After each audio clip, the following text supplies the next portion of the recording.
আছো? আশা করি সবাই খুব ভালো আছো, আর আমিও খুব ভালো আছি। দেখো আমি একটা কত সুন্দর জায়গায় এসেছি, তোমাদের সবারই হয়তো ভালো লাগে। মায়াপুরে এসেছি, তো বাড়িতে আসলেই আমি এখানে আসি, প্রত্যেক বছরই প্রায় আসি। তো চলো, এখন এসেছি আমি, মা, দিদা, গোলো, আদি আর মাম্মাম এসেছি, টোটো করে এসেছি আসার সময়। তো চলো।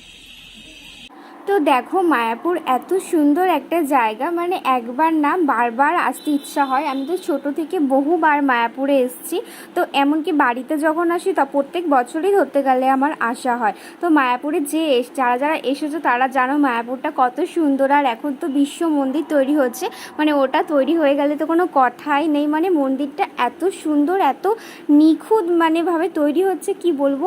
আমরা যখন অনেক ছোট, অনেকই ছোট ধরতে গেলে, তখন থেকে মন্দিরটা শুরু হওয়া স্টার্ট হয়েছে। তো মায়াপুর আমাদের বাড়ির থেকে অনেকটাই কাছে, আমার কাছেই বললেই চলে। তো আমরা গেছিলাম টোটো করে, টোটোতে যেতে লাগে 20 মিনিট, আর বাস তো সব জায়গায় দাঁড়াতে দাঁড়াতে আসে, তো সেই জন্য বাসে আসতে লাগে 40 মিনিট। তো আমরা যাওয়ার সময় টোটোতে করে গেছিলাম, আমি, মা, দিদা আর কাকার ছেলে, মেয়ে আর মাম্মাম। তো আমার বাবুর যাওয়ার কথা ছিল, যায়নি, আর আমার ভাইয়েরও যাওয়ার কথা ছিল, ওরা যায়নি।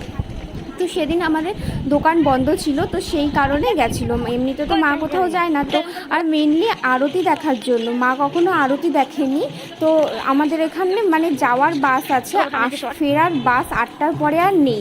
তো আরতি তো শেষ হতে হতে প্রায় 8টা বেজে যায়। তো ফেরার ঝামেলার জন্য আরতি কখনো সেভাবে দেখা হয়নি। তো আমি গেছিলাম একবার বরের সাথে বাইকে করে, তো তখন আরতি দেখেছিলাম, আর ওরা আরতি দেখেনি, সেই জন্য মেনলি যাওয়া। বিকেলবেলা আমরা গেছিলাম, পৌঁছেছিলাম মনে হয় 4টের সময়, আর আরতি দেখবো বলেই গেছিলাম। তো টোটো করে গেছি। তো দেখো মাম্মাম এখানে এসে কত খুশি, ঝর্ণা দেখে ঠেকে, কি বলবো, ওর খুশিতে আর ধরছে না। ও বলছে রোজ আসবে। তো ওখানে গিয়ে, বাড়ির থেকে গিয়ে বলে গেছে, ওকে নিয়ে গেছিলাম যে ওখানে তোমাকে হাতি দেখাবো। তো ওখানে সত্যি অনেক হাতি আছে একটা জায়গায়, কিন্তু ওটা অনেকটা দূর, অনেকটা হাঁটতে হয়। তো দেখো আমরা এখানে দাঁড়িয়ে ফটো তুলছি, আর মাম্মাম তো বায়না করে যাচ্ছে হাতি দেখবো, হাতি দেখবো। তো আমি কটা রিলস বানাচ্ছিলাম, আর ওরা ওদিকে অনেকটা দূর চলে গেছে, তো আমি সেখানে দৌড়ে দৌড়ে যাচ্ছি। তো ও তো হাতি দেখবো বায়না করেই যাচ্ছে। তো দেখা যাক, অবশেষে হাতি সত্যিই দেখা গেছিলো। ভাগ্যটা এত ভালো, মাম্মামের মনের আশা পূরণ হয়েছে। ও হাতি দেখার জন্য বায়না করছিল, হঠাৎ দেখছি দুটো হাতি মাঝখানে রাস্তার মধ্যে চলে এসছে।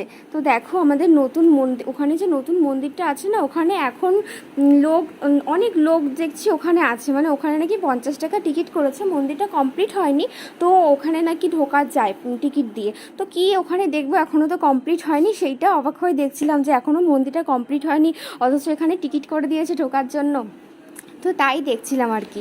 তো এই যে হাঁটছি, এখন মায়াপুরটা একটুখানি ঘুরলাম। আরতি তো শুরু হবে 6:30 থেকে, তার আগে মাম্মামকে খাওয়াতে হবে। মাম্মাম তো ওখানে গিয়ে কিছু খাবে না, ওর জন্য বাড়ির থেকে ম্যাগি করে নিয়ে গেছি। তো ভাবছি ওখানে আর একটা ঝর্ণা আছে, সেই ঝর্ণার সামনে নিয়ে গিয়ে ওকে খাওয়াবো। তো সেদিন এত গরম ছিল কি বলবো, গরমে পুরো ঘেমে ঠেমে আমার তিলক টিপ সব উঠে গেছে। তো সেখানে দেখছি নতুন নতুন কত কিছু হয়েছে, আগে কত কিছু ছিল না।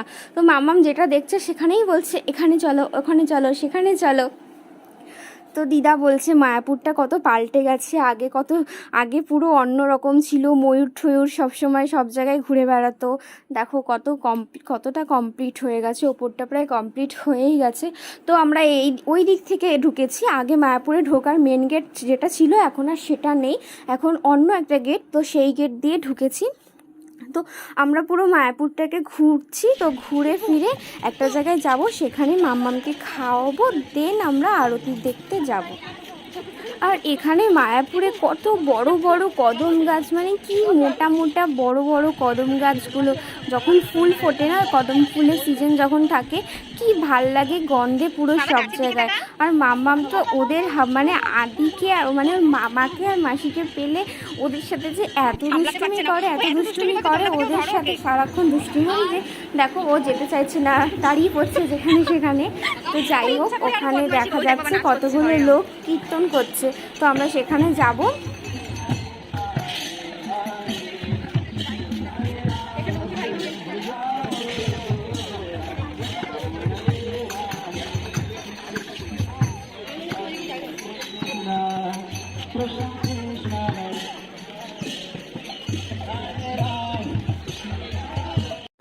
দেখো আমরা আর একটা ঝর্ণার সামনে চলে এসেছি। এখানে একটা পুকুর আছে, এই পুকুরে অনেক ধরনের মাছ থাকতো আগে, অনেক লাল লাল মানে অনেক বিভিন্ন কালারের মাছ থাকতো, কালারিং মাছ। আর এই পুকুরটাতে না রাত্রেবেলা কি সুন্দর লাইটিং থাকে, খুব ভালো লাগে দেখতে। তো এখানে আমরা এসেছি মাম্মামকে খাওয়াবো বলে, এখানে গাছতলায় বসবো, বসে মাম্মামকে ম্যাগিটা খাওয়াবো, তারপরে আরতির জন্য যাব। তাড়াহুড়ো করছি, অনেকটা 6টা বাজতে যায়, প্রায় 6:30 থেকে আরতি শুরু হয়।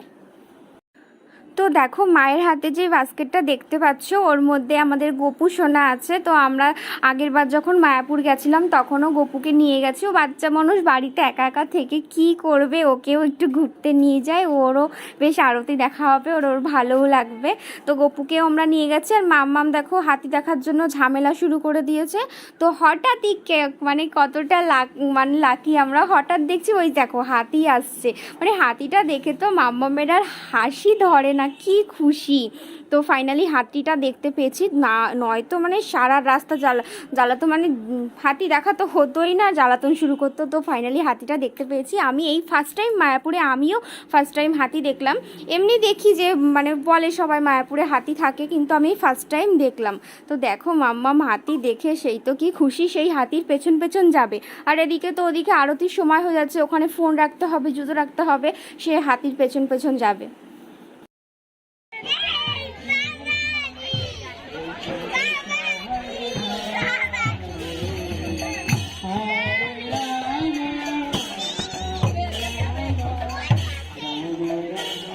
মাম্মা দেখেছো?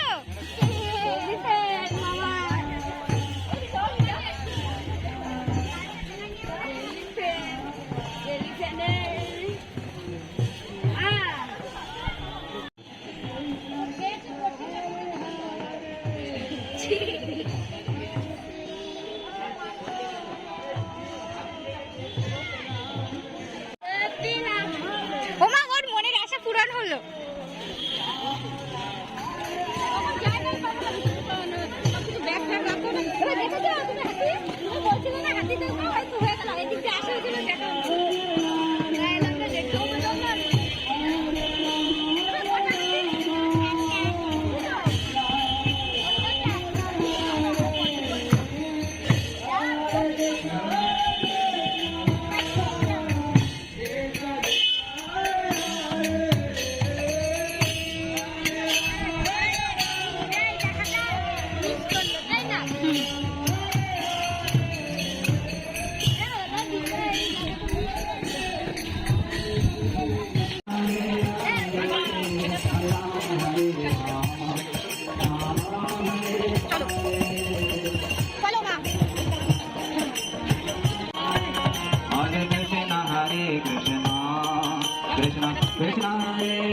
দৌড়াও।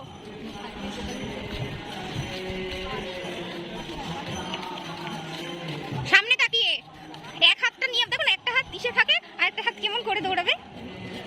তো তোমাদের কি বলবো, যারা মায়াপুরে এসছো তারাই একমাত্র এই কথাটা জানো, মানে মায়াপুরের কোথাও এক ফোঁটা হাওয়া না থাকলেও এই মেন মন্দিরের সামনে সারাক্ষণ হাওয়া থাকে, খুব সুন্দর হাওয়া থাকে, অথচ কোথাও হাওয়া নেই। এটা ভগবানের একটা নীলা ছাড়া আর কী বা হতে পারে বলো।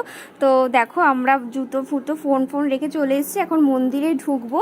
আর এই দেখো মানে আরতি দেখে বেরিয়ে আমার কি অবস্থা, মানে ভেতরে এত গরম না, কি বলবো, আমার তিলক ফিলক সব মানে তিলক টিপ সব মুছে গেছে ঘেমে। আর দেখো আমরা এখন মন্দির থেকে বেরিয়ে গেছি, আর রাত্রেবেলাটা কি সুন্দর লাগছে, এই ঘরগুলো মানে মনে হচ্ছে যেন প্রদীপ জ্বলছে এক একটা। তো এখন আমরা তো যেই টোটো করে এসছিলাম, সেই টোটো কাকাটা আমাদের দিয়ে চলে গেছে, আবার ফোন করেছিল, মানে বলেছিল আরতি শেষ হলে ফোন করিস। তো এখন আমরা যাচ্ছি, টোটোওয়ালাটাকে ফোন করব, বাইরে যাচ্ছি, কিছু খাইনি, বাইরে গিয়ে খাবো।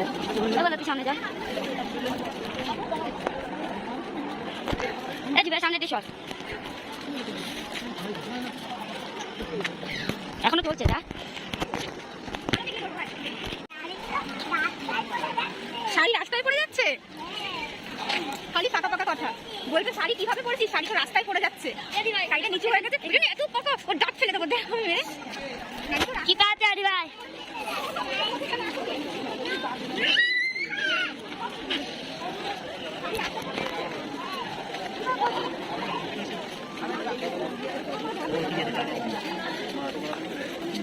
ও আমার জুতো বলেছে আমি আবার কি এই যে আমাদের কুটুলাল দেখছে মায়ের কাছে ফটো খাও আমি চটপটি খাবো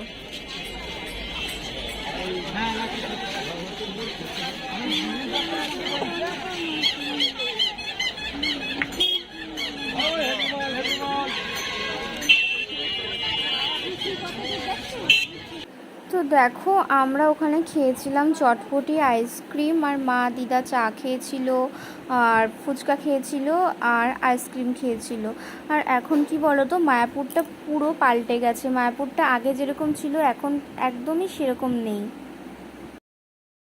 হ্যালো গুড ইভিনিং। তো আমি পরশু দিন সেই মায়াপুরে গেছিলাম, তো এখনও পর্যন্ত ভিডিও এডিট করা হয়নি, এই জন্যই আমার ভিডিওগুলো আপলোড করা হয় না। ফোনে অনেক ভিডিও করা আছে, কিন্তু মানে এডিট করতে আর ভালো লাগে না, ভাবি এখন না তখন না পরে করব, এই করে অনেক দেরি হয়ে যায়, তো আর ভিডিও এডিট করা হয় না, সেই জন্য অনেক ভিডিও এরকমভাবে আপলোড করা হয় না। তো আজ ভাবলাম না, অনেক দিন হয়ে গেছে, তো আজ ভিডিওটা এডিট করতে হবে। তো এখন মানে মাম্মা ঘুমাচ্ছে, আজকে দুপুরে ঘুমাইনি, বিকালে ঘুমিয়েছে, তো এখন ভাবলাম ঠিক আছে তাহলে এখন ভিডিওটা এডিট করি, দেন আপলোড করব। তো ভিডিওটা দেখো এখন আমি এডিট করব, দেন আপলোড করব। তো চলো আজকের মতো টাটা বাই বাই, দেখা হবে আবার অন্য কোনো ব্লগে।